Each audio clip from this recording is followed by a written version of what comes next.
मैं राम स्वरूप बेनीवाल आपका अपने YouTube channel geography and GK by MP Beniwal में हार्दिक स्वागत करता हूं। आज अपने देखेंगे 1857 की क्रांति का प्रारंभ और प्रसार। तो इसमें अपने 3 तारीखें हैं वो ध्यान रखनी है, 26 फरवरी, 29 मार्च और 10 मई। तो पहले बात करेंगे 26 फरवरी 1857 की।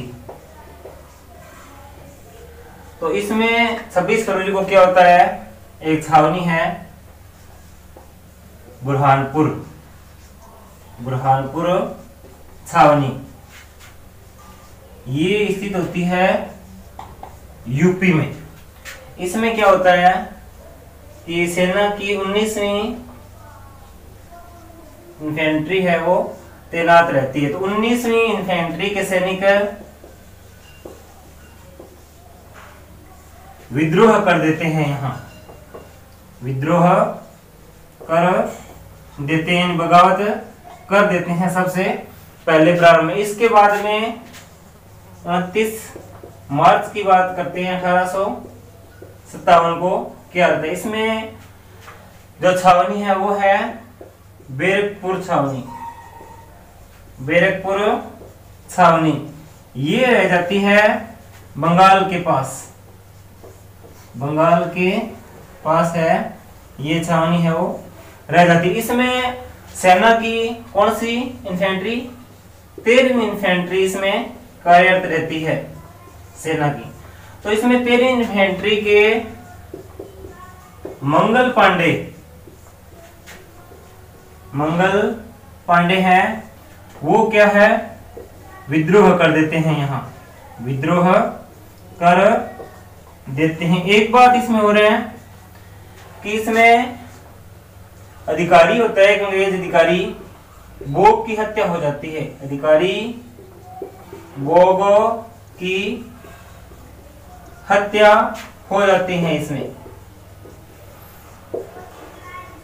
तीसरी तारीख की बात करें तो वो होती है 10 मई 1857। ये महत्वपूर्ण है तारीख, 10 मई 1857।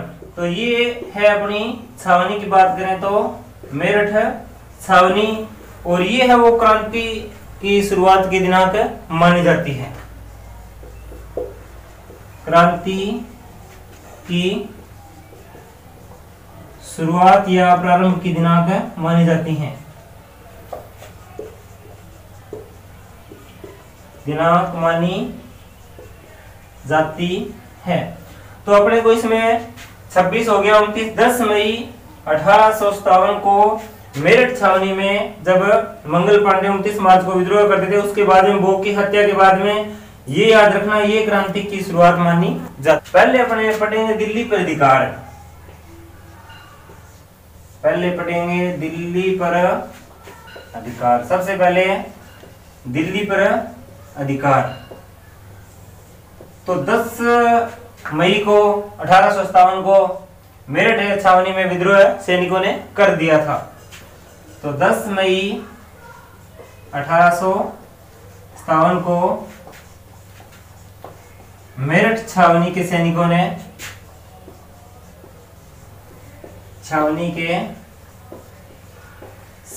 ने विद्रोह कर दिया था, विद्रोह कर दिया था।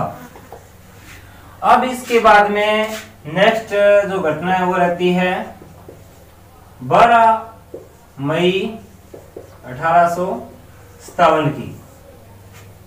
इसमें क्या रहता है कि दिल्ली पर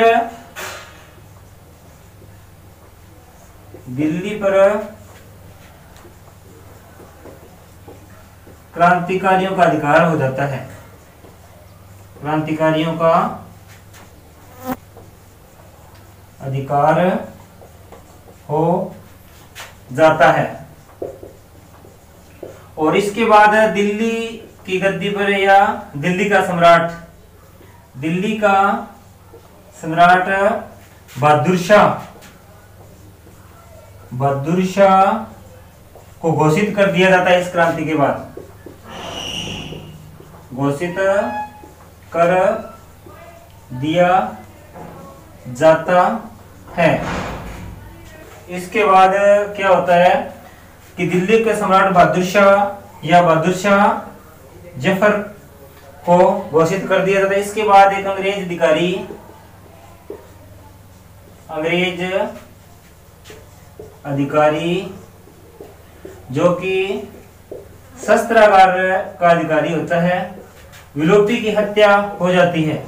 विलोपी की हत्या कर दी जाती है। तो अंग्रेज अधिकारी शस्त्रागार यानी विलोपी की हत्या कर दी जाती है। उसके बाद में सितंबर 1857 में क्या होता है कि अंग्रेज है वो क्या करते हैं, अंग्रेज पुनः पंजाब से सेना भेजते हैं और क्रांति को नियंत्रण करने का प्रयास करते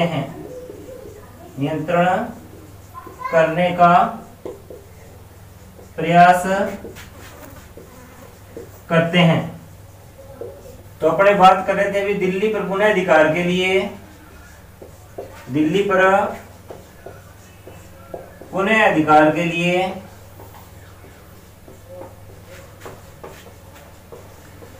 अंग्रेजों द्वारा एक अधिकारी को भेजा जाता है जिसका नाम रहता है जॉन निकोलसन। कौन सा? John Nicholson. उसको भेजा जाता है।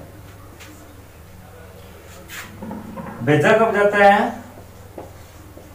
सितंबर 1857 में जॉन निकोलसन को भेजा जाता है।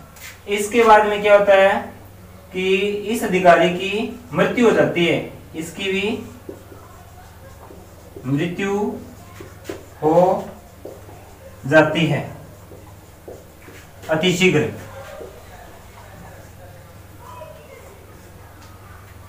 निकोलसन द्वारा सितंबर 1857 में दिल्ली पर पुनः अधिकार कर लिया जाता है और इसकी शीघ्र ही क्या है, मृत्यु हो जाती है। और एक अंग्रेज अधिकारी और होता है जिसका नाम है हडसन।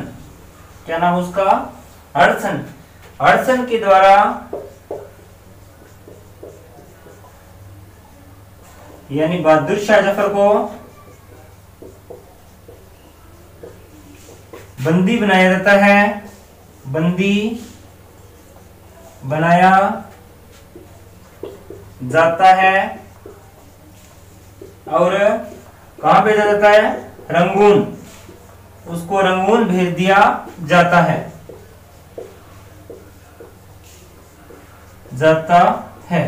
तो ये बहादुर शाह जफर को रंगून भेज दिया था। रंगून की बात करें, रंगून आपका ये रह जाता है ब्रह्मा में रह जाता है, ब्रह्मा में। तो उसको अब अपने बात करेंगे लखनऊ विद्रोह की। दिल्ली के बाद लखनऊ विद्रोह। लखनऊ विद्रोह में क्या होता है? लखनऊ रह जाता है यूपी में। तो अपने बात की थी दिल्ली की कि 12 मई को दिल्ली पर क्रांतिकारियों का अधिकार हो जाता है। उसके बाद सितंबर 1857 में दोबारा अंग्रेजों का अधिकार हो जाता है। उसके बाद ये जो घटना है ये रहती है 4 जून की। तो इसमें क्या रहता है कि 4 जून 1857 को लखनऊ में भी होता है। लखनऊ में विद्रोह। तो लखनऊ विद्रोह की दिनांक कितनी रहती है? 4 जून को ये शुरू होता है। ये याद रखें 4 जून 1857 को। इसमें क्या होता है कि अंग्रेज रेजिडेंस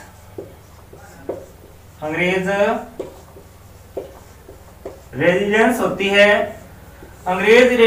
इसमें रेजिडेंस का मतलब है कि जो इनका रिहायशी इलाका है, जो अंग्रेजों के आवास बने होते हैं, वो होती है अंग्रेज रेजिडेंस। इसमें लगभग 2000 सैनिकों के साथ, जो विद्रोह में सैनिकों की संख्या रहती है वो कितनी रहती है? 2000 सैनिकों के साथ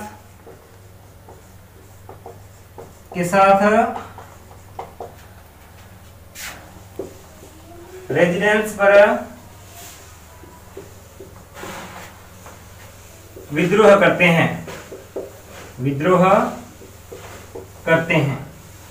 तो इसमें 2000 सैनिकों के साथ रेजिडेंस पर विद्रोह करने में इसमें एक अंग्रेज अधिकारी रहता है लॉरेंस, वो मारा जाता है, लॉरेंस मारा जाता है। अंग्रेजों ने क्या किया, 2000 सैनिकों के साथ अंग्रेज रेजिडेंस पर क्या हमला किया था। उसमें इसमें क्या है, अंग्रेज रेजिडेंस है वो वहां शरण लेते थे, जिसमें लॉरेंस है उसकी मृत्यु हो जाती है। और इसके बाद में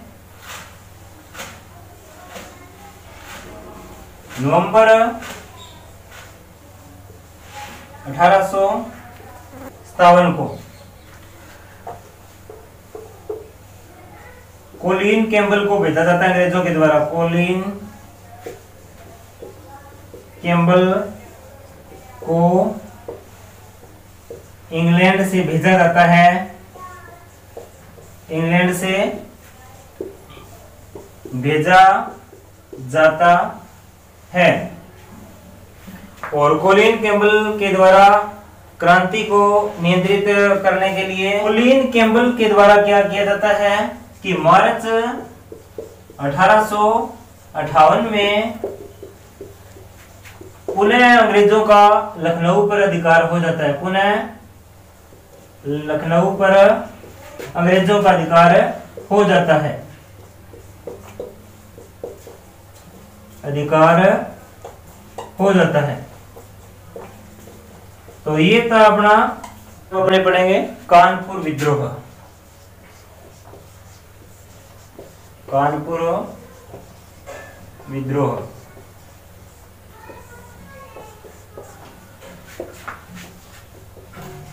पांच जून है वो विद्रोह की तारीख यहाँ रहती है।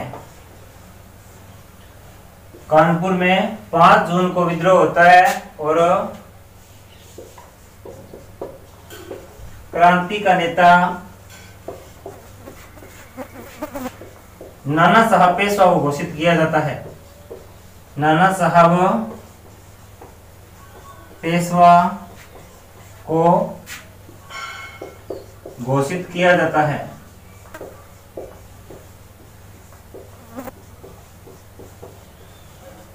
इसमें कानपुर विद्रोह की एक दिनांक याद रखनी है 5 जून और क्रांति का नेता नाना साहब पेशवा। इसके बाद वहां का अंग्रेज अधिकारी क्या रहता है, वहां का अंग्रेज जो अधिकारी रहता है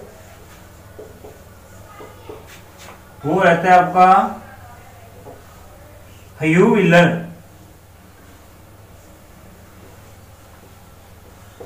वो आत्मसमर्पण कर देता है, क्रांतिकारियों के आगे आत्मसमर्पण कर देता है।